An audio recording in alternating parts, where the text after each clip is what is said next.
자, 지난 한 주간 동안에 어게인 지저스, 다시금 예수로 돌아가기 위해서 복음과 같은 삶을 사신 여러분들, 기쁨의 소식된 삶을 사신 여러분들을 주님의 이름으로 축복합니다.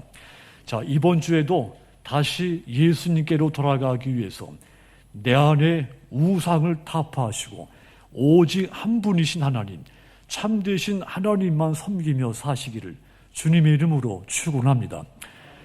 링컨이 성공한 대통령이 될 수 있었던 것은 어머니의 유언 때문으로 알려졌습니다. 어머니가 이 세상을 떠나면서 아들에게 성경을 붙들라고 유언을 남긴 거죠. 자, 이 어머니가 아들에게 이 성경 속에 부자가 되는 비결, 정치를 잘하는 비결, 바르게 사는 비결, 모든 것이 이 성경 속에 다 들어있으니 성경을 열심히 읽고 성경대로 살라고 유언을 한 겁니다. 링컨은 그 어머니의 유언을 평생 잊지 않았다고 했습니다. 하여 미국 역사에서 존경받는 대통령이 될 수 있었던 겁니다. 성경에 보면 믿음의 조상들이 유언을 남긴 것을 많이 볼 수가 있습니다. 그분들의 공통점, 믿음의 유언을 후손들에게 남겨줬다는 점이죠. 신명기는 모세의 유언 형식의 설교를 할 수 있습니다. 모세가 가나안 땅에 들어가기 전에 마지막으로 이 백성들을 모아놓고 이 말씀을 선포한 겁니다. 신명기 4장 22절 보시면 나는 이 땅에서 죽고 요단을 건너지 못하려니와 너희는 건너가서 그 아름다운 땅을 얻으리니 그랬습니다. 비록 자신은 가나안 땅에 들어가지 못하지만 이 내 백성들은 그 땅에 들어가서 복된 삶을, 하나님을 섬기며 축복된 삶을 살기를 간절히 바라는 심정으로 이 메시지를 선포한 겁니다. 모세는 이스라엘 백성들이 가나안 땅에 들어갔을 때 절대로 해서는 안 될 것을 강조했습니다. 바로 그것이 우상을 숭배하지 말라는 것입니다. 자, 그런데 너희가 만일 이 이스라엘 백성들이 가나안 땅에 들어가서 우상을 숭배했을 때 어떻게 된다고 했습니까? 신명기 4장 26절 보시면 내가 오늘 천지를 불러 증거를 삼노니 너희가 요단을 건너가서 얻는 땅에서 속히 망할 것이라. 너희가 거기서 너희 날이 길지 못하고 전멸될 것이니라. 우상을 숭배하면 너희가 가나안 땅에 들어가서 가장 꿈꾸는 것이 독립국가를 세우고 자기 영토, 자기 국민을 모으고 그 나라를 영원히 지속시킬 그런 나라를 꿈꾸는데, 그런데 그 땅에 가서 너희가 우상을 숭배하는 순간 너희들의 그 꿈은 물거품이 될 것이라는 말이죠. 너희 날이 길지 못하고 전멸하게 될 것이라고 했습니다. 하나님은 소멸하는 불이라고 했습니다. 우상을 숭배하면 하나님께서 불로서 소멸시킬 것이라고 말씀한 겁니다. 이스라엘 역사를 되돌아보면 하나님을 경외하고 섬길 때는 부강했습니다. 강병했죠. 그런데 우상을 숭배할 때마다 나라가 혼란 속에 빠지고 무너져 내렸습니다. 이 역사가 그 이스라엘 역사 속에 우상이 독버섯같이 피어오를 때 그로 인해서 심판을 받고 망하는 사건들이 끊임없이 반복적으로 되풀이됐던 역사였죠. 하나님은 우상을 숭배하는 백성들, 우상을 숭배하는 민족을 결코 용납하지 않으시는 분이라는 말입니다. 그런데 여러분, 이 백성들이 이스라엘 백성들을 심판받게 만들었던 그 우상들이 지금 오늘날 우리 주변에도 깊숙이 뿌리 내리고 있습니다. 팀 켈러라고 하는 분이 내가 만든 신이라고 하는 책에서 중요한 이야기를 해줬습니다. 우상이란 무엇인가? 무엇이든 당신에게 하나님보다 더 중요한 것이다. 무엇이든 하나님보다 더 크게 당신 마음과 생각을 차지하는 것이다. 하나님만이 주실 수 있는 것을 다른 데서 얻으려고 한다면 그게 바로 우상이다. 무엇이든 워낙 당신 삶의 중심이자 필수여서 그것이 없이는 살아갈 가치를 별로 느끼지 못한다면 그게 바로 가짜 신이다. 가정, 또 자녀, 직업, 돈벌이, 성취와 평론가의 호평, 체면, 사회적인 지위, 이것이 다 우상이 될 수 있다.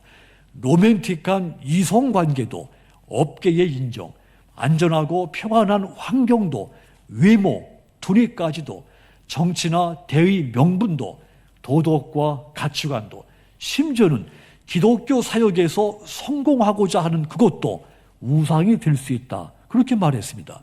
한마디로 우리 삶의 모든 곳에서 우상은 만들어지고 있다는 이야기입니다. 영어 성경 보면 우상을 두 단어로 표현했습니다. 아이돌과 이미지입니다. 눈에 보이는 것을 아이돌이라고 했고 보이지 않는 것을 이미지라고 했습니다. 우리가 어느 순간 말이죠, 내 마음속에 어떤 상이 떠올랐을 때 어떤 이미지가 떠올랐다, 이미지가 형성이 됐다, 이렇게 표현을 합니다. 우상은 눈에 보이는 우상도 있지만 눈에 보이지 않는 우상이 있다는 이야기입니다. 내 마음속에 하나님보다 더 중요하게 여겨지는 것이 마침내 떠오른다면 그것이 보이지 않지만 여러분의 우상인 겁니다. 하나님보다 더 중요하게 생각이 되고 그것이 마음에 자리 잡고 있으면 그것 또한 여러분에게 우상인 겁니다. 그래서 돈이 내게 우상이 되기도 하죠. 인기가, 대중적인 그 인기가 우리에게 우상이 되기도 하는 겁니다. 하나님보다 더 중요하게 여긴다면 진리조차도 우상이 되는 겁니다. 내 마음속에 하나님보다 더 중요하게 자리 잡고 있는 것이면 그것이 아무리 옳은 거라 할지라도 그것이 또한 나의 우상이 된다는 말입니다. 그런데 여러분, 우리는 보이는 우상보다 보이지 않는 우상을 더 경계를 해야 됩니다. 특별히 더 경계해야 하는 그 이유가 있습니다. 우리 속에 스며든 우상을 내가 인식하기가 어렵기 때문이죠. 보이지 않기 때문에 나도 모르는 사이에 무의식적으로 그 우상에 빠져들게 되기 때문입니다. 학문의 전당, 지성의 최고의 전당이라고 할 수 있는 대학교 안에 타로학과라고 있습니다. 점수를 배우는 학과가 있는 겁니다. 점수를 연구하는 석사 논문, 박사 논문이 나오는 현실입니다. 많은 사람들이 나는 우상과 상관이 없다 생각하죠. 내가 한 번도 점을 쳐본 적도 없고 그러니 나는 우상과는 아무 연관이 없다 생각합니다. 또 점을 쳐봤어도 그건 그냥 재미삼아 해본 것이지 별 의미가 없는 것이었다, 그렇게 생각합니다. 보이지 않는 우상이 이렇게 무의식적으로 우리 속에 침투하고 있는 겁니다. 보이지 않기 때문에 우상인 것을 깨닫지 못하고 따라가게 되는 것입니다. 그런데 여러분, 내가 모르는 사이에 나에게 우상이 되어버린 어떤 것이 있다면 그때부터는 그 우상이 나를 조종하기 시작합니다. 그것이 기준이 돼서 나로 판단 기준이 되게 하고 그것을 중심으로 내 활동과 생각과 내 삶이 움직이게 돼 있습니다. 돈이 우상이 됐을 때 나는 돈에 따라 살게 됩니다. 인기가, 권력이 우상이 됐을 때는 권력이 추구하는 대로 나도 그렇게 따라가게 마련입니다. 그러다가 자신의 하나님이 주신 본래의 모습은 사라지고 잃어버리고 마는 겁니다. 우상이 존재하는 곳에는 반드시 올바른 사고력과 판단력이 사라집니다. 그래서 내 안에 있는 이 보이지 않는 우상 가장 경계하고 속히 타파시켜야 되는 겁니다. 우상한테는 없는 것이 크게 두 개가 있습니다. 하나는 역사의식이 없습니다. 또 한 가지는 윤리나 도덕이 없습니다. 무속신앙에서 이런 것들을 찾아볼 수가 없죠. 우상에는 인간과 사회를 이해하고 과거, 현재, 미래를 통찰하는 역사의식이 없습니다. 우상의 유일한 관심은 현재, 지금 나만 잘 되면 되는 겁니다. 남들은 어떻게 되든 상관이 없고 사회가 무너지든지 국가가 부도나든지 세계가 파괴되든지 상관이 없습니다. 지금 나만 잘 되면 됩니다. 이게 우상의 특징입니다. 그래서 이 우상에 접어든 사람들은 결국 무너지고 마는 겁니다. 돈이 우상이 되고 권력과 명예가 우상이 되면 윤리, 도덕 사라져 버립니다. 수단, 방법을 가리지 않고 그것을 향해 질주하게 되죠. 그래서 우상을 숭배하는 사회, 개인 반드시 무너지고 마는 겁니다. 하나님은 하나님의 백성인 저와 여러분들을 사랑하시는 분입니다. 그래서 우리가 멸망의 길로 가는 것을 원치 않으십니다. 신명기 4장 24절 다시 보시면 네 하나님 여호와는 소멸하는 불이시요 질투하시는 하나님이시니라 그랬습니다. 하나님께서 우상을 만들지도 말고 섬기지도 말라고 말씀하면서 나는, 따라합시다, 질투하는 하나님이다. 하나님이 우리를 사랑하신다는 뜻입니다. 또 하나님은 홀로 영광을 받으시기를 원하신다는 뜻입니다. 뿐만 아니라 우상을 섬기면 필연적으로 멸망하게 된다는 뜻입니다.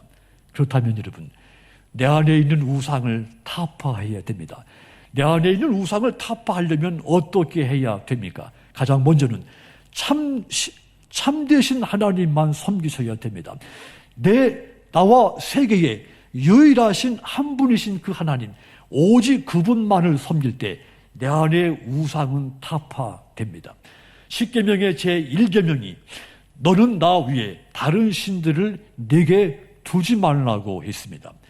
타락한 인간은 의식적이든지 무의식적이든지 존재하는 모든 것을 신으로 숭배하려고 하는 성향이 있습니다. 바울은 그 부분을 로마서에서 잘 설명을 했죠. 로마서 1장 23절 보시면 썩어지지 아니하는 하나님의 영광을 썩어질 사람과 새와 짐승과 기어다니는 동물 모양의 우상으로 바꾸었느니라 그랬습니다. 창조주 하나님의 영광을 썩어질 사람, 새, 짐승, 기어다니는 동물 모양의 우상으로 바꾸었다고 했습니다. 존재하는 것이라면 신으로 숭배하려고 하는 인간의 본성을 표현한 겁니다.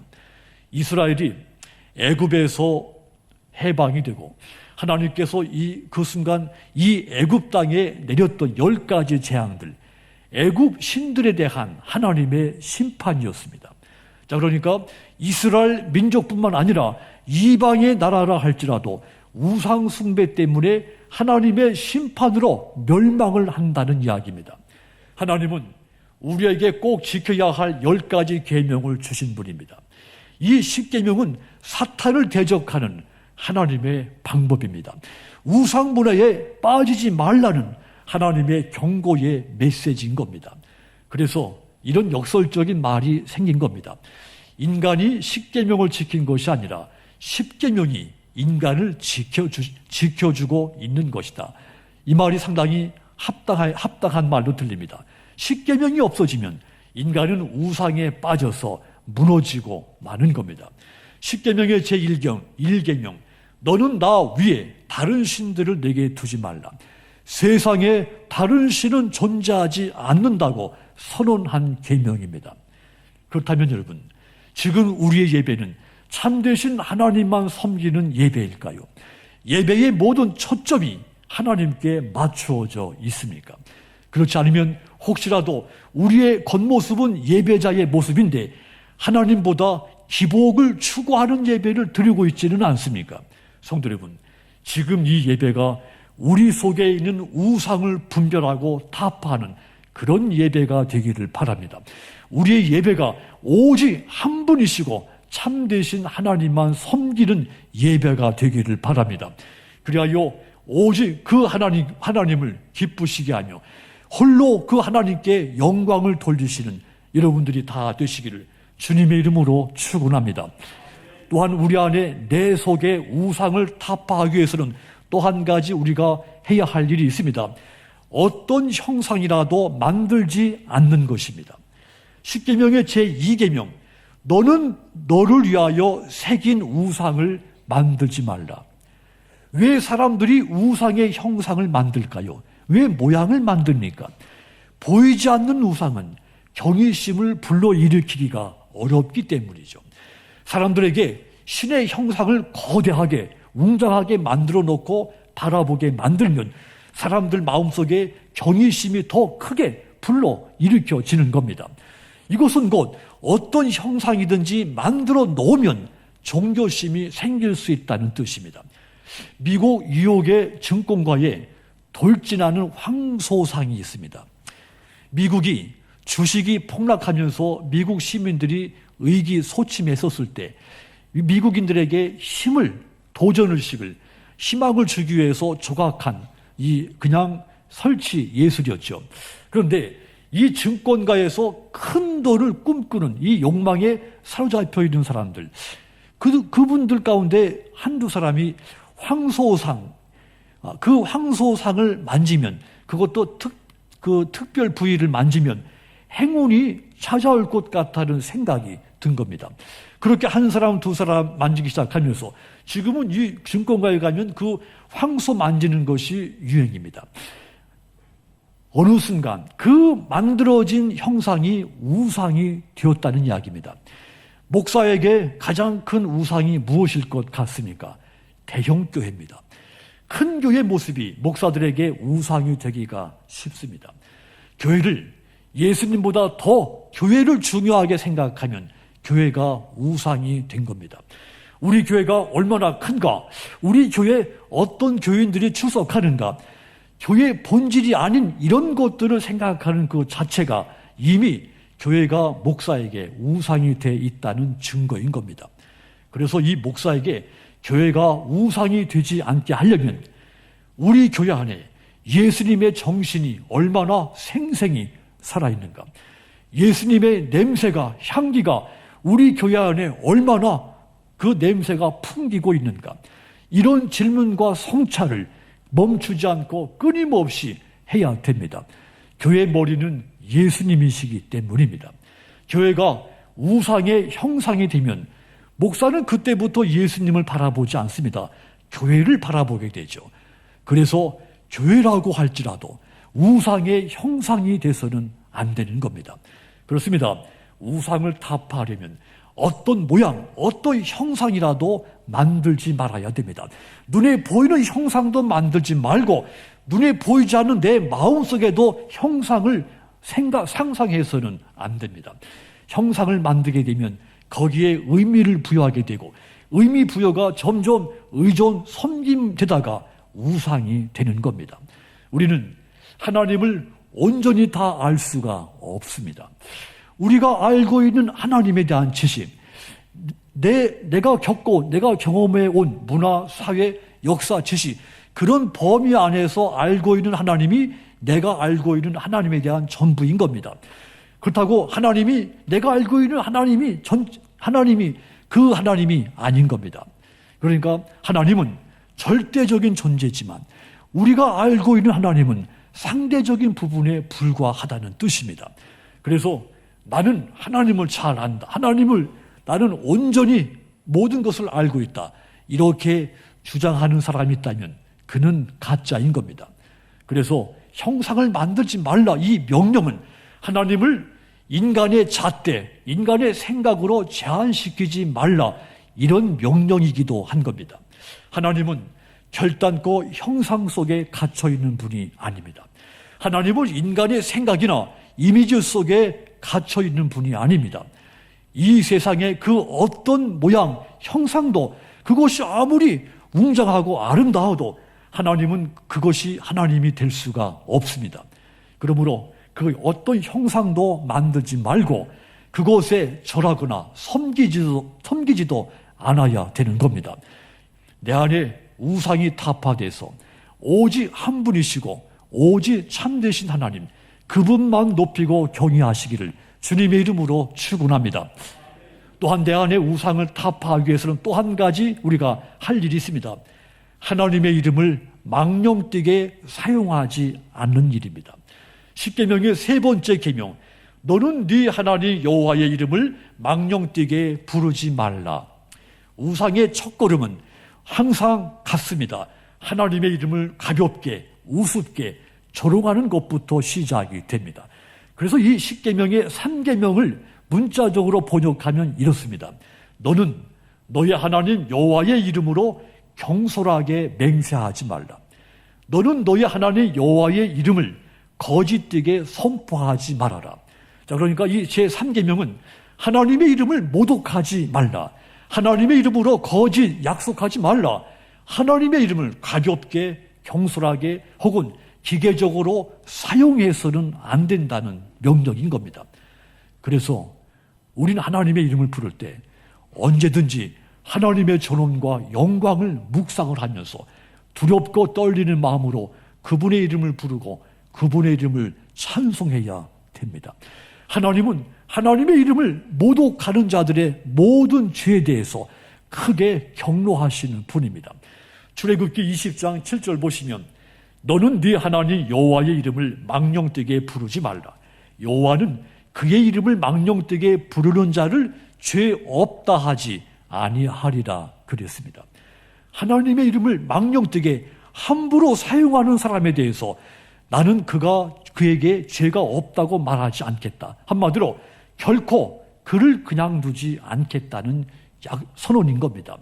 그러니까 하나님의 이름을 망령되게 하는 자, 비록 사람들한테는 형벌을 피할 수 있을지 모르지만 하나님은 반드시 심판을 받게 하시는 겁니다. 그러므로 사랑하는 여러분, 하나님의 이름을 망령되게 함부로 사용하지 않고 두렵고 떨리는 마음으로 하나님의 이름을 부르며 그분의 이름을 찬송하시기를 부탁을 드립니다. 그리하여 여러분 속에 우상들이 타파돼서 이 우상의 시대에서 믿음으로 승리하시는 여러분들이 다 되시기를 주님의 이름으로 축원합니다. 마지막으로 내 안에 우상을 타파하기 위해서 또 한 가지 할 일이 있습니다. 안식일을 온전하게 지키는 겁니다. 주일을 온전히 성수하는 것입니다. 10계명의 4계명이 안식일을 기억하여 거룩히 지키라는 계명입니다. 하나님께서 온 천지 만물을 창조하신 후 7일째 안식하셨죠. 7일에는 하나님도 쉬셨습니다.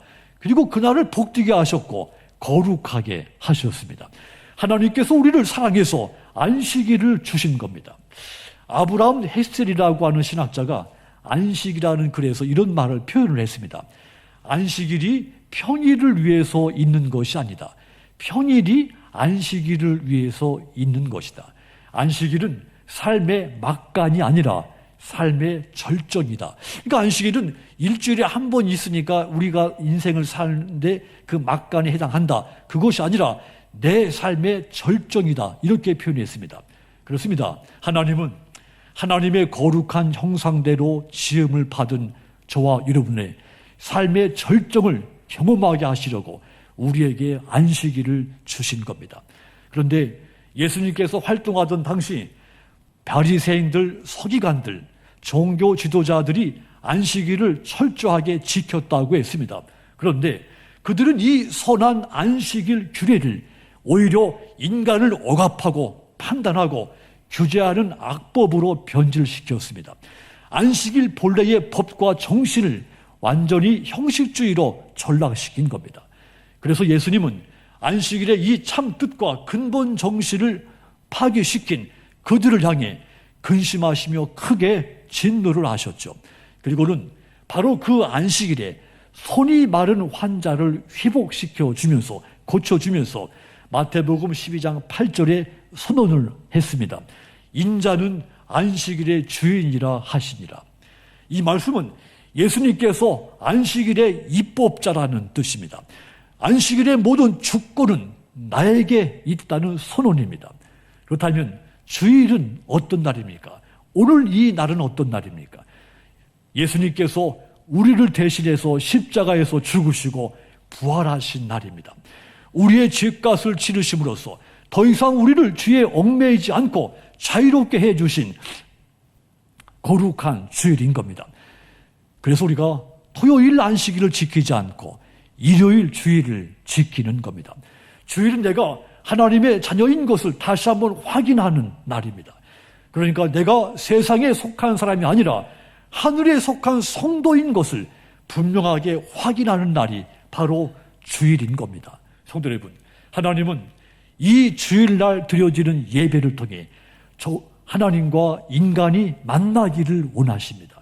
그 만남이 주일을 통해 이루어지는 겁니다. 그런데 이 악한 마귀 또 내 안의 우상은 하나님과 내가 만나는 이 주일 예배를 어떻게 해서든지 빼앗아 가려는 것입니다. 그래서 우리가 더욱 주일을 철저하게 온전하게 지켜야 되는 겁니다. 그래서 역설적으로 주일을 온전히 지킬 때 내 안의 모든 우상들은 타파될 수가 있는 겁니다. 그러므로 금년도 2022년 우리가 다시 예수로 돌아가기 위해서 주일 성수를 온전히 하시도록 하여 내 속의 모든 우상들이 타파되고 주일을 통해 주시는 하나님의 크고 놀라운 은혜를 주일마다 뜨겁게 체험하게 되기를 주님의 이름으로 축원합니다. 사랑하는 성도 여러분, 지식 수준이 높아졌고 첨단 기술, 첨단 과학이 발달한 이 시대에 우상이 무슨 말이냐 이렇게 이야기하지만 현실은 그렇지 않습니다. 우상을 섬기는 방식도 함께 발전해 가고 있습니다. 오히려 고대 사회보다도 지금도 이 우상 문화가 광범위하게 퍼지고 있죠. 시간, 공간, 국경의 경계를 넘나들면서 이 우상 문화가 점점 더 퍼지고 있습니다. 하지만 그 결말이 파멸이기 때문에 반드시 우상은 타파되어야 됩니다. 오직 참되신 하나님만 섬길 때, 어떤 형상도 만들지 않을 때, 하나님의 이름을 망령되게 부르지 않을 때, 주의를 온전히 지킬 때 내 안의 우상은 타파됩니다. 여러분 안에 우상을 타파하셔서 오직 한 분이신 하나님, 오직 참되신 하나님께만 존귀와 영광을 돌리셔서 이 우상의 시대에서 영적 승리자들이 다 되시기를 주님의 이름으로 축원합니다. 기도하겠습니다.